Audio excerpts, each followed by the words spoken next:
Again, it's time for another weekly league update.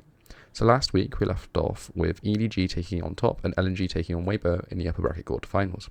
Edward Gaming did well, but it was not enough to beat TES as they lost 3-2, as Weibo also fell in the other game 3-2. This meant that in the upper bracket semis, Top went on to fall to Billy 3-1, and LNG went on to lose 3-2 to one of the favourites JDG. Top Esports then went on to play LNG in the lower bracket semi-final, which LNG won quite comfortably 3-1, to face the loser of the upper bracket final next week, for the last guaranteed spot of Worlds from the LPL. Speaking of the upper bracket final, what should have been a competitive series was a comfortable 3-0 win for JDG, as Billy really didn't turn up and JDG looked prolific as they became the first team to secure their spot at Worlds from any region. LNG need to beat BLG and JDG if they want to make it to Worlds without going to the regional finals. If not, then BLG will go to Worlds at least as the second seed. Also starting next week is the LPL regional finals, where we take on the third seed versus the fourth seed. This game will be between EDG and either BLG and LNG, which will hopefully be an exciting series. Hopefully EDG will have been prepping well, because otherwise it could be quite easy for LNG or BLG to beat them, as EDG have looked relatively weak recently. Next, I guess we talk about a region that's finished its games in the standard splits. That region being my home region of the LEC, where we had the full playoffs take place. It started with its upper bracket final between G2 and XL, which was a bit of a stinker from both teams, which ended 3-2 for G2. Then we had the lower bracket semi-finals, where the fairy tale run came to an end for Team Heretics as they lost 3-1 to Fnatic.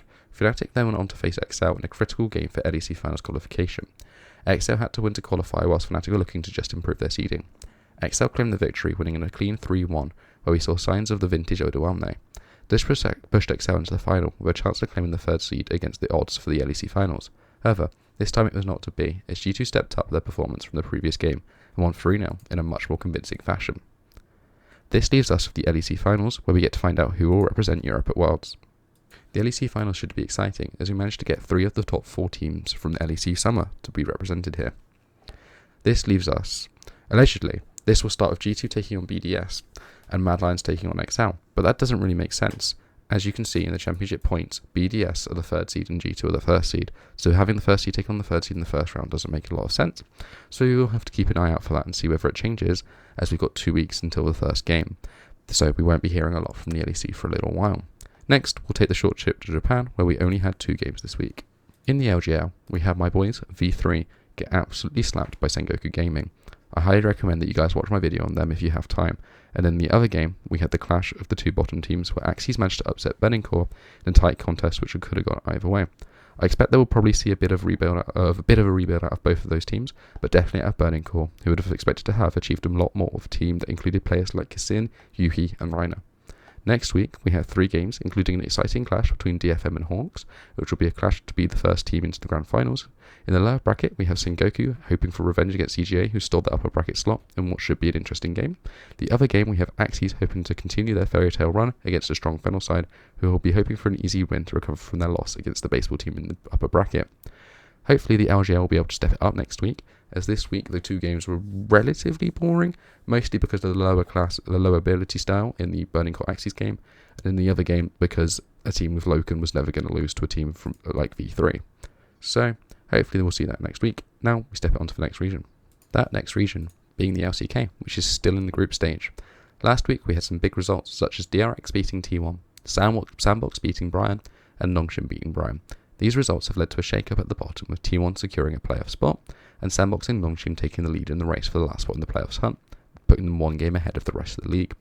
This leaves us with 1 week left of games, with each team having to play 2 games, with the top 5 essentially having their positions guaranteed and only being able to change their seeds from 1 to 2 and 3 to 4. The interesting games involve those fighting for the last playoff spot, as you can see. This is because the teams at the bottom only have 1 game separating them. Nongshim are likely in one of the worst positions despite having 5 wins, as they have to play KT and D+.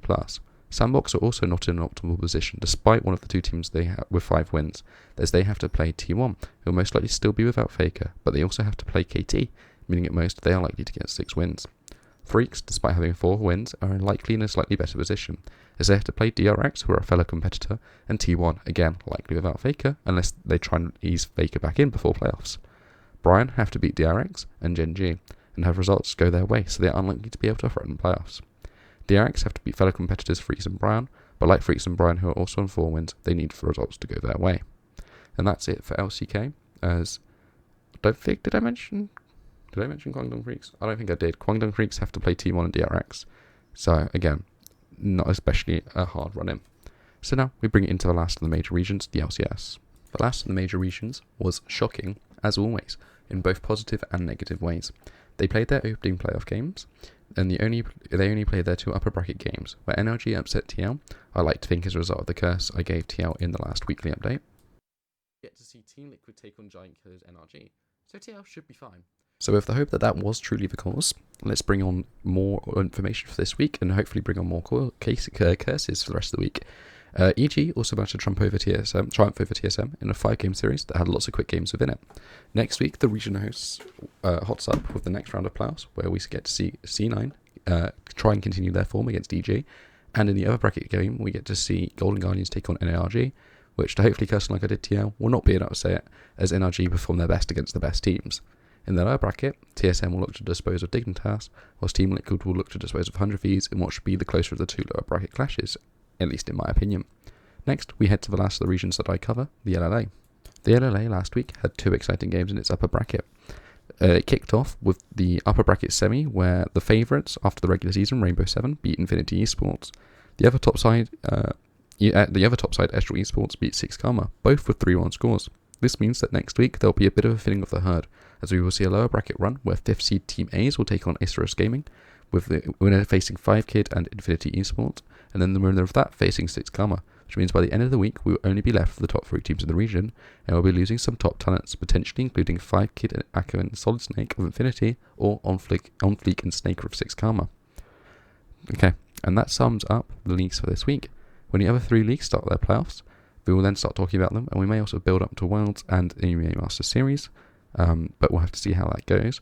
The league that I'm looking forward to most starting playoffs is the PCS, where the LCO will be joining, because as normal, we will be expecting the LCO to finish dead last.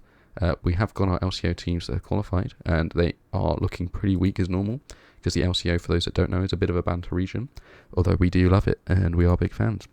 We'll see you in the next one for the next league update.